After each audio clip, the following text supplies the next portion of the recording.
Okay, so this is the Slayer guide for 100 plus combat range creatures that Lapalock slash Duradel can give you in Shiloh Village.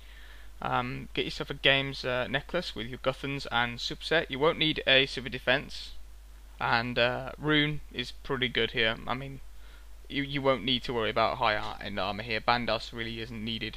I only use it for the great strength bonus coupled with the defense bonus as well. So bring your Guthans as well. I wouldn't advise using bringing barrows to wear constantly because unless you're willing to waste the armor, you don't need to use Daroks or anything like that here because it's just going to waste your degrading armor because of the low intensity of their hits and how common they hit you. There's only dagannoths in here. It's quite an easy quest to do. I mean, I completed it on level 20, so it's quite easy. Just got to find the range spot and mage it from there, so it's quite easy. Going through the lighthouse and go downstairs, you'll find a door where you put some junk in the quest. Just to start off, I'd advise you being at least 60 combat before you're training here. Even though I say they don't hit much, there's not point coming because their drops aren't spectacular, although they can drop quite well. So come down this ladder and you're finally into a multi-combat area full of level 90s and I think 70s or 80s. 74 and 92, sorry. So this task is quite easy. They can hit 10 with range and the 92 has a max of 8 with melee. So when praying, I'd pray with range if you need to pray. You probably won't need to pray unless you're really low on food. Bunyip with food, if you haven't got Bunyip, Guthans is a good idea, but Bunyips overall, always have a Bunyip for your Slayer task if that's what you have. Subset, great idea.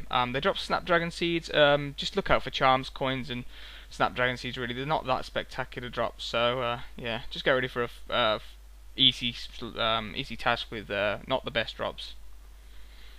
There are also dagannoth in the Chaos Tunnels, which go from Edgeville, northwest, go down and then past the gargoyles and all the way through.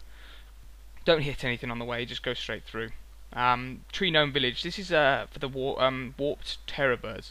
You have to do a quest for this, so I'm really hoping you haven't done that quest. If you have, it's so annoying because these are annoying as hell.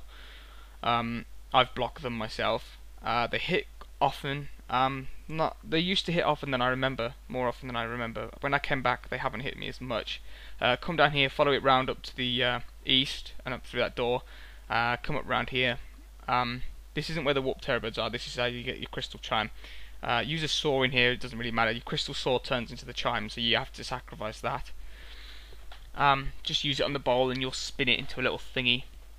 And this is how you kill them. They're a lot like gargoyles, so you will need to do this. So how to get to the Poison Waste Slayer dungeon? Well, if you've done the quest, you should have actually been able to use the tree gnome trees.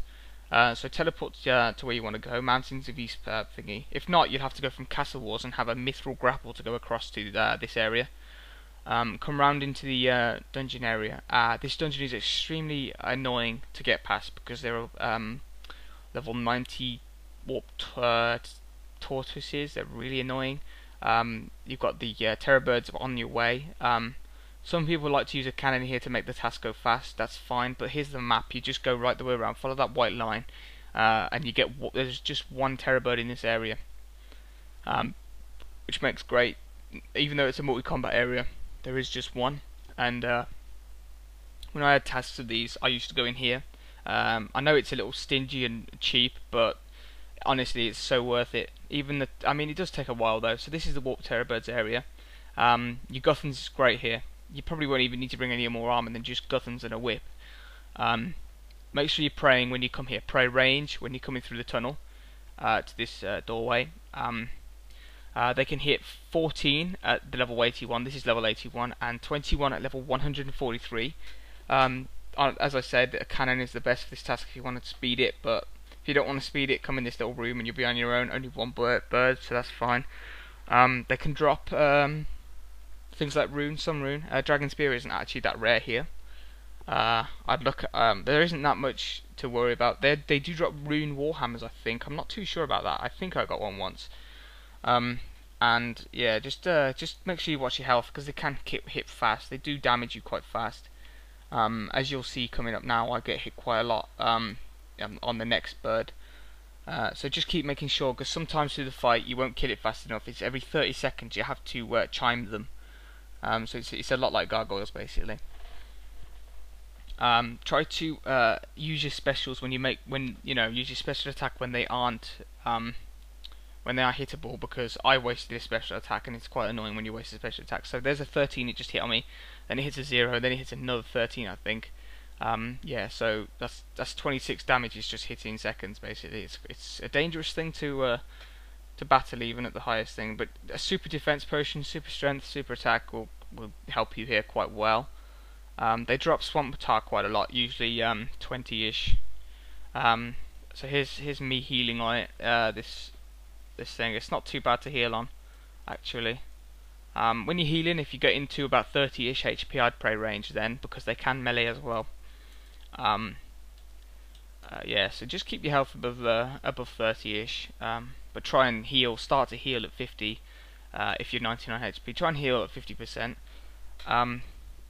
Nothing much else I can say about these except pick up the drops you get. I mean, you won't get much out of this. Do bring some food in case. That's all I've got to say about those. There's not many to talk about.